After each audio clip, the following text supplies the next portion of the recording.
tens of thousands and probably hundreds of thousands of seniors across the country who do care, who will be mobilized, who will be part of the movement. And that's what our job is, to bring them into the movement and to join with you. I remember the 70s when the environmental movement grew, and into the 80s and the 90s when the COP meetings started happening, the Rio meeting and beyond. And I also was part of seeing that in spite of all this international effort over the decades, the emissions continue to grow to this very day. And the difference for us here now is that I'll just refer back to one thing. In 1990, I remember reading a book called Matter of Survival by David Suzuki. And at the beginning of the book, he said, imagine it's 2020 and wildfires are happening across the country. This is what we face in the future. It's not that we didn't know. He knew and others knew. People talked about it. It's not that we didn't know. It's that the governments did not act. In fact, they went the other way. And they continue to ignore.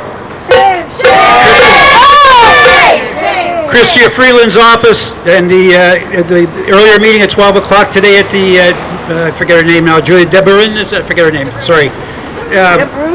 She spoke there and her whole thing was, we're acting, we're trying to act faster. Maybe you're concerned we aren't acting fast enough, but keep up the pressure and we'll keep acting.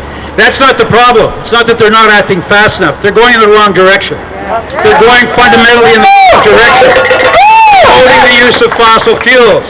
They're covering up the amount of destruction that's happening in logging, and in fact claiming it as one of the things that's we're good at is protecting the environment in our logging policy, when in fact it's one of the largest causes of emissions in Canada today. They're posing false solutions, burying emissions as if we'll just pretend it won't be there. It will be there. They're developing alternatives, a hydrogen future based on using gas. So what are they doing? They're expanding the use of fossil fuels. So they're not going fast enough. They're going in the wrong direction, and they have been, and they continue to do that. And the difference now is that climate change isn't just something to talk about in the future. We see it today. We see it here. It's just the beginning. We cannot accept that this future will continue. We are at a new stage where we need different kinds of action, much more massive action. We have to find a way to go to our neighbors and friends and to the communities and explain to them the false solutions they're being offered, what's at stake in terms of their health and their future and their children, and we have to organize more people into the movement.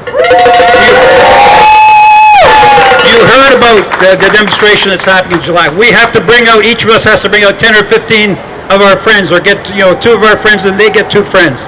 Each demonstration, each action, each activity has to grow. There is no other hope. There is no other solution today but to build that movement.